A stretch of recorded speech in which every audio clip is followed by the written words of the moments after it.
Hello，大家好，应观众的要求今天我们讲的很有可能是一个外星文明的接触事件，它介于第2类和第3类接触事件之间。意思就是说，这次的接触事件不仅仅有对环境或者电子设备之类的实质性的影响，很有可能是人类对这个不明生命体本身直接的目击事件。这个故事最早来源于北美的原住民，是纳瓦霍族的一个神秘的传说。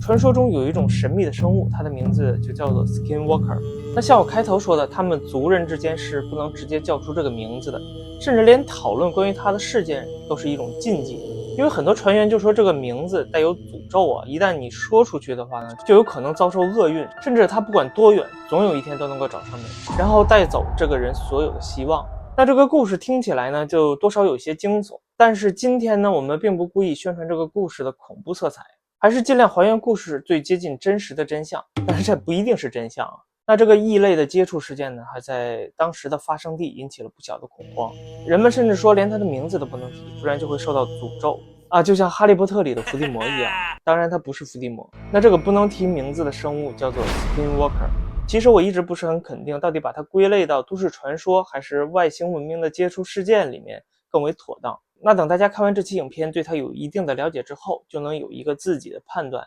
而且我发现里面很多的事件按照逻辑理解起来并不能完全的证伪，所以呢还是老样子，我负责把这个故事最真实的一面讲给大家听，那内容真实与否还是请大家自行判断。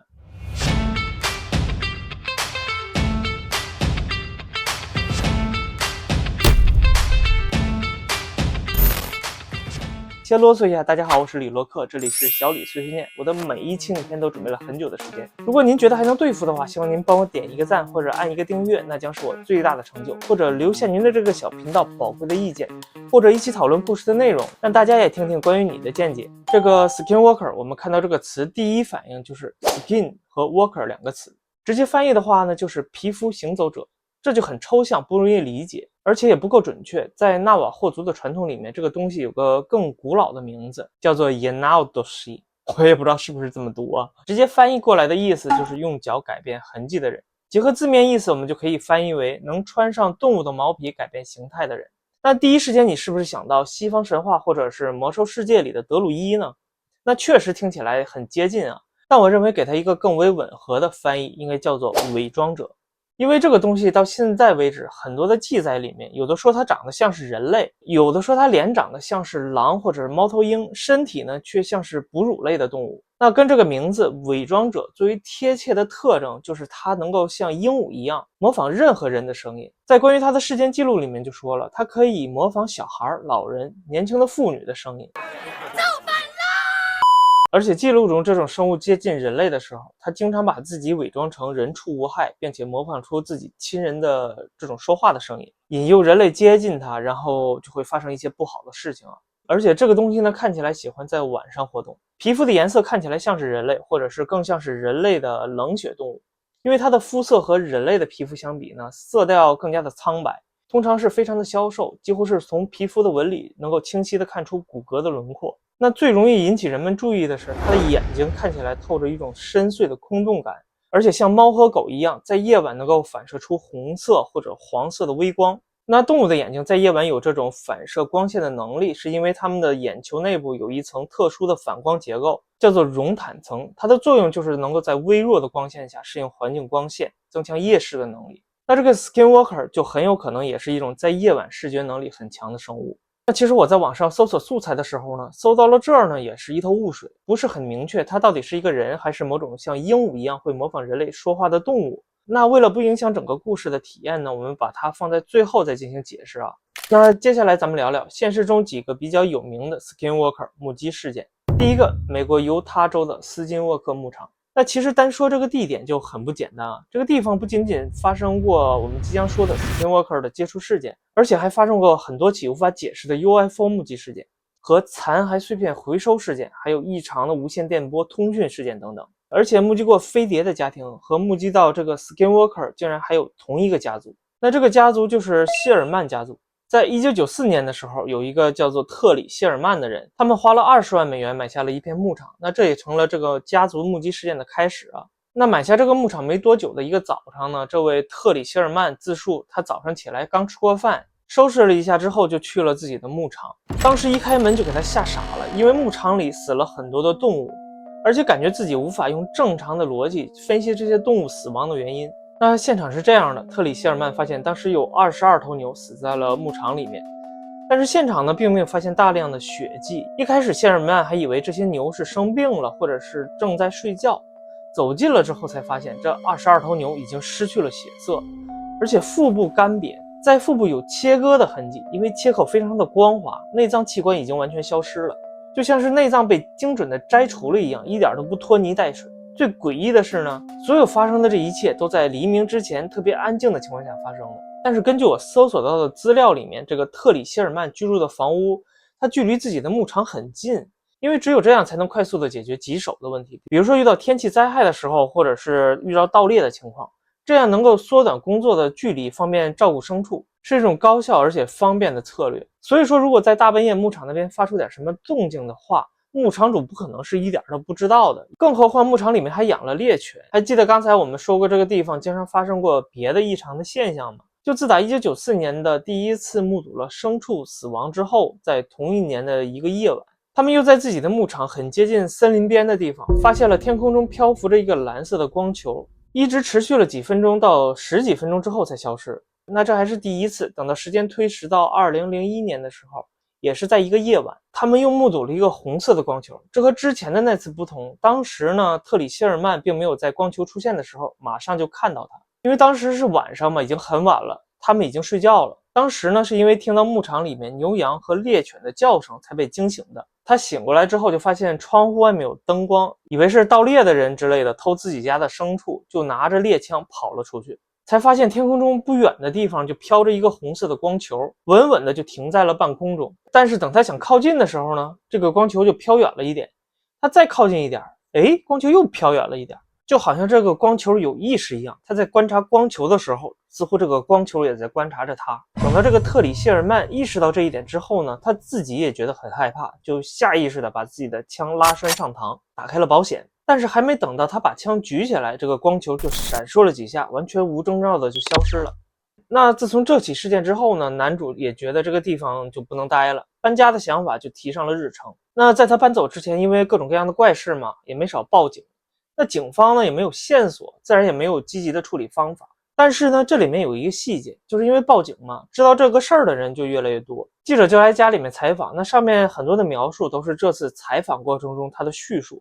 而且在采访时，这位特里希尔曼一直都不让自己的孩子到外面去玩。那记者就问他为什么这么谨慎，他说这附近一直有一种巨大的狼出没，而且经常是在夜晚。和普通的狼习性不同的是，他们不会和人类保持安全的距离，经常是进入到牧场范围内活动。孩子也很害怕，甚至有一次他听孩子们说，在一天睡觉的时候呢，他们就听见似乎窗外有母亲正在呼唤他们的声音，却发现窗外有一双暗黄色的眼睛正在向屋里面看。当时呢就给孩子们吓哭了。那整件事情也是闹得这一家人鸡飞狗跳，住不安宁。那总结一下呢，这个事件就很有可能是我们说过的这个 Skinwalker 啊。上面这些呢就是我能搜索到这单一事件的所有接近真实的记录。那至于我归纳出的这些内容，它的真实性有多高，欢迎大家来评论区里碰一碰。其实我也很想和大家一起聊一聊这些神奇的事件。那不久之后呢，特里希尔曼一家人就从这个地方搬走了，搬离得很快啊。那还得归功于一个亿万富翁，他叫做罗伯特·比格罗。他收购了这个牧场。这个亿万富翁呢也和大家一样，他好奇心十分的重。那他收购这个地方的目的就是牵头发起成立了国家发现科学研究所，简称 NIDS。 那为了研究呢，他在现场安置了大量的摄像头、热成像仪和雷达设备。接着在2007年的时候，美国国防部启动了先进航空威胁识别计划，简称 AATIP。 那同样呢也是在这个地方将斯金沃克牧场列为重点的研究对象。那我们唯一能够知道的呢，就是这个计划投入了2200万美元。你说一个牧场的研究投入了这么多钱，还是什么航空威胁识别，那您说他到底是不是研究这些不明生物或者 UFO 的呢？那欢迎大家赶紧来评论区里一起讨论一下。那至于后来介入的这两个组织的研究内容，其实保密性一直很高，透露出来的大多数内容可信度不是很大。网上流传的研究分析那就更不靠谱啊，其实也包括我。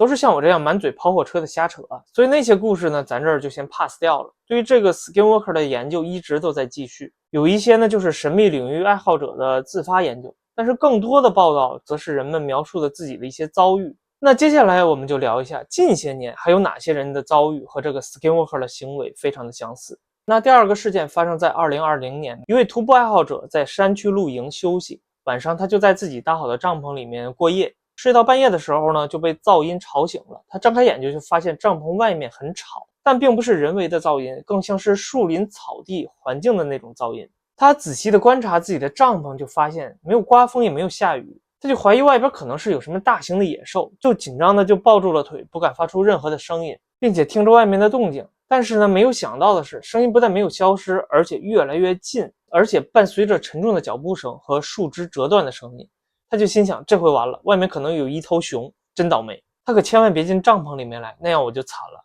他拿起手机看了一眼，发现并没有惊喜，因为手机自打进入山区之后，很早之前就没有信号了。随后呢，他从帐篷的缝隙偷偷向外面看，就发现不远的地方多了一团又高又有毛的生物。据他的描述，这个东西长得像是一只狼，但是呢，它却是站着的，就是两只脚站在地上，而且不像动物站立那样不自然。虽然站得不是很直，但是感觉它站得不费力，感觉这个站立的姿态就是它原本应该有的姿态。当时呢，他正在四处的嗅探，就像在寻找猎物一样，眼睛里面闪烁着空洞的红色光芒。那这个哥们儿看到了这一幕，心里面咯噔一下，心想完了，这个东西会不会已经发现了我了？直接就憋住了气，生怕自己一出气就被这个生物发现了。虽然他很害怕，但是还是一直留意着外面的动态。他就发现还好，这个东西虽然没走，但是似乎没有发现他。可是这个时候却发生了一件非常诡异的事儿，他清晰地听见了外面又多出来另一个声音，有人在求救，而且是个女人的声音，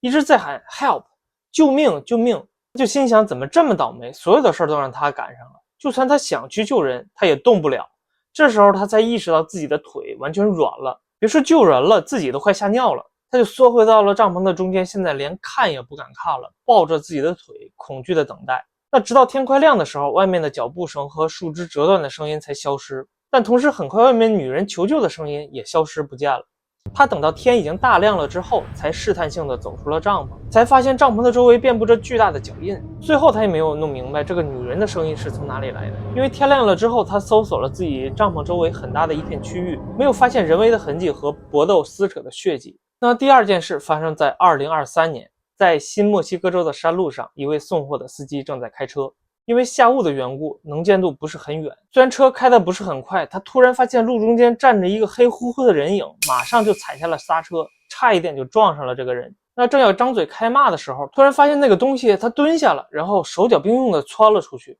并且还听到了周围有婴儿的哭闹声。但是随后他下车检查周围的情况，发现什么大人小孩啊什么都没有，只发现了一只死去的白尾鹿，内脏已经被掏空了，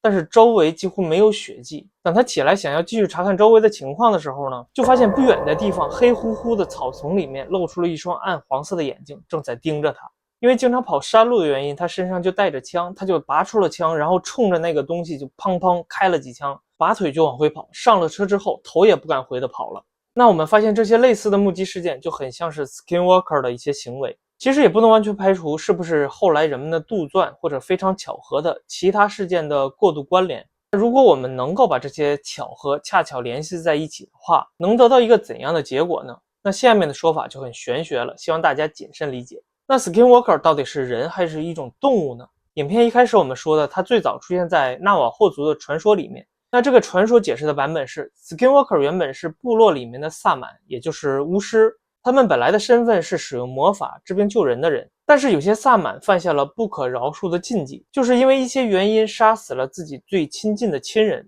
然后他们就受到了诅咒，披上动物的毛皮，变成了半人半兽的怪物，还能模仿人的声音骗人。那喜欢听到一些科幻类解释的版本，我们可以理解为出现 Skinwalker 的地方往往会出现一些不明空中现象。如果把它的出现和 UFO 的事件关联在一起的话呢，会不会是这种结论？就是 UFO 来到地球之后，为了长期的观察地球的生命活动，就制造了一种仿生的生命体留在地球上。它可以通过摄取动物内脏来获得能量维持工作，另外通过模仿地球上生物的生命活动来隐藏自己的身份。那这种高度拟态的人类的行为和群体的渗透，到底是不是这种仿生体自我学习的过程中出现的 bug， 还是它本身就是一种主动的渗透行为？如果按照这个思路去理解的话，这个东西和很多异类接触事件中的伪人十分的相似，他们都是通过伪装和渗透达到存活和瓦解群体的目的。那回到现实版本来说，不管是伪人还是 Skinwalker， 两者都是通过身份否定和存在焦虑来表现人类内心的压力。